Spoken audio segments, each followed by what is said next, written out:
Olá pessoal, tudo bem? Professor Rômulo na área. Hoje nós vamos começar a nossa aula introdutória ao sistema nervoso, né? A fisiologia do sistema nervoso. E para isso, hoje eu vou abordar os conceitos iniciais sobre neurociências e sistema nervoso. Então, nós vamos começar falando sobre a introdução da neurociência. O que é a neurociência? A neurociência vai ser o estudo relacionado ao sistema nervoso e sua função, e suas funções relacionadas ao funcionamento do nosso corpo. E também ela aborda áreas correlacionadas que também estudam o sistema nervoso. Então, para começar essa aula, eu trouxe uma citação que fala o seguinte: o homem deve saber que de nenhum outro lugar, mas apenas do encéfalo, vem a alegria, o prazer, o riso e a diversão, o pesar e o luto, o desalento e a lamentação. E por meio dele, de uma maneira especial, nós adquirimos sabedoria e conhecimento, enxergamos e ouvimos, sabemos o que é justo e injusto, o que é bom e o que é ruim, o que é doce e o que é insípido. Nesse sentido, opino que é o encéfalo que tem o maior poder no homem. Tá? Essa citação de Piaget, ela nos remete que a importância relacionada ao nosso encéfalo e o seu controle sobre o nosso corpo, ele já vem de muitos anos atrás. E hoje nós sabemos que o encéfalo, ele é um dos órgãos principais do sistema nervoso. Então você vê aí que a relação de importância do encéfalo, ela já remete desde lá de Hipócrates, que foi um médico lá do século IV a.C., foi um dos pais da medicina. Então, antes de a gente começar a entender o que é a neurociência, a gente precisa entender o que é o sistema nervoso. O sistema nervoso ele é um sistema corporal humano. E o que é o sistema corporal humano? O sistema corporal humano é um sistema que ele é composto por uma unidade básica da vida que a gente chama de célula. As células, elas são unidades estruturais e funcionais que relembram como se fossem tijolos que vão compor o nosso corpo, né? São blocos de construção da vida. Então, eles vão estar ligados a diversos processos, como metabolização, estímulos nervosos, nutrição, reprodução, produção de energia. E essas células, quando elas se unem com outras células do mesmo tipo, elas vão formar um tecido celular. E esse tecido celular, quando eles se unem com outros grupos de tecidos, eles vão formar um órgão. E os órgãos, quando eles trabalham junto, quando eles vão atuar de forma conjunta com outros órgãos para desempenhar uma determinada função em um sistema, fazer uma função determinada, eles formam um sistema corporal humano.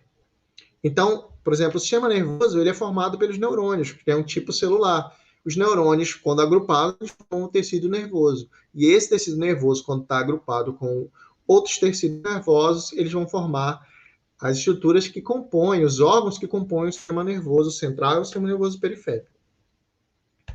Tá, então, o conceito de neurociência é que ele é o campo de estudo do sistema nervoso e seu papel no corpo humano. Tá? Ele vai compreender sobre o sistema nervoso e como funciona o papel do sistema nervoso frente ao nosso corpo. Então, a neurociência ela vai estudar desde a anatomia lá de todo o sistema nervoso, desde a neuroanatomia do sistema nervoso, as estruturas que compõem o sistema nervoso, como, por exemplo, o cérebro e os neurônios, como acontece o desenvolvimento desses órgãos desde lá da infância até a vida adulta, e quais alterações acontecem no corpo frente à interação com o meio externo e alterações que acontecem no nosso meio interno. Né? Como é que o corpo se comporta frente a estímulos do meio em que a gente está inserido. A neurociência ela vai acreditar que o conhecimento das funções cerebrais é a chave para estimular o desenvolvimento cognitivo saudável. Ela é uma ciência que é interdisciplinar, ou seja, ela está relacionada a diversos ramos de conhecimento, como a biologia, como a medicina, a linguística, a psicologia, pedagogia, engenharia, ciência da computação. Os estudos da neurociência eles são bastante amplos e, por isso, eles acabam sendo divididos em áreas específicas relacionadas ao sistema nervoso. Entre elas, nós vamos ter a neurofisiologia, que vai trabalhar diferentes atividades fisiológicas do sistema nervoso. Nós vamos ter a neuroanatomia, que vai estudar as estruturas que compõem o sistema nervoso. Nós temos a neuropsicologia, que trabalha principalmente a interação entre os impulsos nervosos e as funções psíquicas. Tá? Nós podemos dizer que a neuropsicologia ela é o meio campo entre a medicina e a psicologia.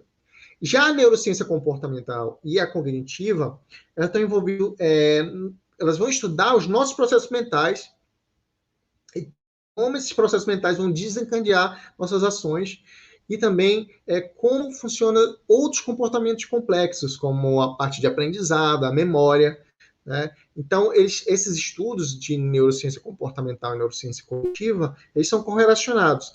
Então, eles estão ligados a muitos estudos de percepções, sensações de cada indivíduo, né? De como é que ele responde a meios externos, como ele percebe o meio externo.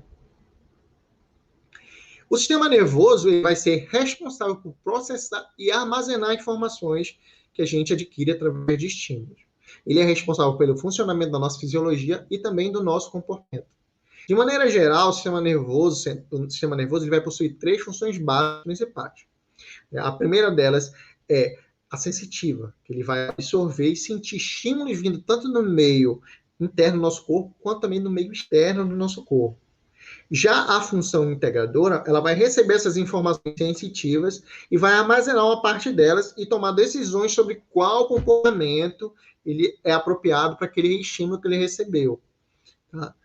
E aí a função motora, ela vai pegar aquele estímulo sensitivo e esse estímulo sensitivo foi processado pela função integradora e ele vai enviar uma resposta a esses estímulos, que geralmente é uma resposta de contração muscular ou de secreção. Então, como por exemplo, quando a gente encosta em alguma superfície quente ou fria, o nosso corpo ele capta aquela sensação, ele reconhece aquela sensação de calor ou frio, e esse estímulo ele é enviado ao nosso sistema nervoso.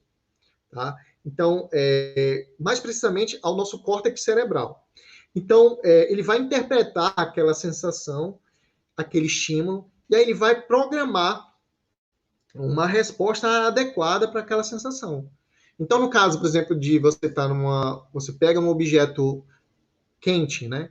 Então, a resposta mais adequada a acontecer é uma contração muscular e você vai afastar o braço daquele local. Você foi lá pegar no local quente, a resposta adequada do teu sistema nervoso é que você tire o braço para não se queimar. Então, acontece uma contração muscular. E aí você puxa. Quanto à divisão anatômica do sistema nervoso, o sistema nervoso ele é dividido em duas partes: o sistema nervoso central e o sistema nervoso periférico. O sistema nervoso central ele engloba o encéfalo e a medula espinhal. Aqui nós temos uma imagem ao lado, então a região verde é o encéfalo e essa estrutura mais azulada seria a medula espinhal. Tá? Então aqui no encéfalo a gente também vai ter as estruturas, ele vai ser dividido em três partes: cerebelo, cérebro e tronco encefálico. Já o sistema nervoso periférico, ele vai ser dividido em nervos e glândulos nervosos. Nós vamos ter os nervos cranianos, que vão emergir do próprio encéfalo, e os nervos espinais, que vão emergir da medula espinhal para a periferia do corpo. Esses nervos eles vão ser responsáveis por conduzir impulsos para dentro ou para fora do sistema nervoso central. Já os glândulos nervosos eles vão ser aglomerados de neurônios, vão estar situados fora do sistema nervoso central e espalhados pelo corpo. Tá? Estão ligados a respostas rápidas no nosso organismo. Além disso, o sistema nervoso periférico ele é dividido em dois tipos: sistema nervoso somático e sistema nervoso autônomo. O sistema nervoso somático ele vai fornecer impulsos motores aos músculos esqueléticos. A maioria dos movimentos que nós controlamos, eles são formados pelo sistema nervoso somático. São conscientes e enquanto o controle do sistema nervoso autônomo, ele ocorre em nível inconsciente, ou seja, o sistema nervoso somático, eu sei o que eu estou fazendo. Eu quero pegar um copo, eu quero pegar uma garrafa, eu consigo pegar uma garrafa porque eu mandei meu cérebro fazer isso, fazer minha musculatura pegar esse copo. Já o sistema nervoso autônomo, não, ele vai estar lá funcionando sem eu saber. E aí ele é dividido em simpático e parasimpático. O sistema nervoso simpático, ele vai ser responsável pelas alterações no organismo em situações de estresse ou de emergência. Tá?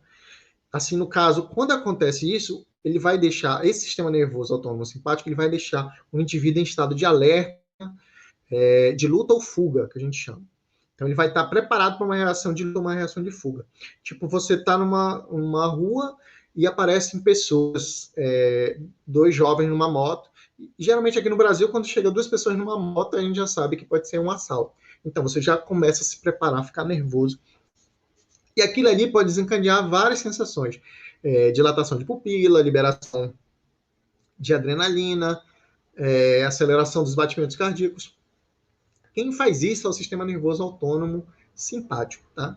O sistema nervoso parasimpático, ele é responsável por fazer que o organismo ele se acalme após aquela situação de estresse ou de emergência, mas também ele é responsável pelas partes principais, pelas nossas ações involuntárias. No caso, ele vai fazer o controle ali da nossa respiração, vai fazer a contração das pupilas para que entre uma quantidade de luz necessária para que consiga visualizar. Ele vai estar ligado ao nosso processo de digestão, de respiração, excitação sexual. Quanto à funcionalidade do sistema nervoso, nós vamos ter, ele é dividido por uma via receptora e uma via efetora. A via receptora ou aferente, ela vai levar os estímulos que saem da periferia do corpo, né, ou seja, do sistema nervoso periférico, para o nosso sistema nervoso central, por meio dos neurônios sensitivos ou neurônios aferentes. Já a via efetora, ela faz o inverso. Ela vai levar estímulos do sistema nervoso central para a periferia do nosso corpo, ou seja, para o nosso sistema nervoso periférico. E ela faz isso por meio dos neurônios motores ou eferentes. Aí nós temos aqui uma imagem, essa imagem mostra como funciona. Então, você recebeu um estímulo aqui, esse estímulo foi da periferia do organismo, né, do sistema nervoso periférico, para o corpo celular, esse estímulo foi para o corpo celular do neurônio sensorial. Então, o neurônio sensorial, o neurônio sensitivo, ele levou essa resposta lá para o nosso encéfalo, que processou esse estímulo e desencadeou, através dos neurônios motores, uma resposta, né, uma resposta específica para aquela reação, que foi aquela batidinha de martelo, né? Então, o que acontece? O bíceps femoral, que foi ativado, ele não vai se contrair, ele vai se esticar. Então, é dessa forma que funciona. Então, pessoal, nós vimos aí um basicão sobre o que é, sobre a divisão do sistema nervoso. Para você entender a fisiologia, você tem que entender a funcionalidade do sistema nervoso, entender as estruturas que compõem ele, para que você consiga compreender como funciona a fisiologia desse sistema. Então, por hoje, a aula se encerra aqui.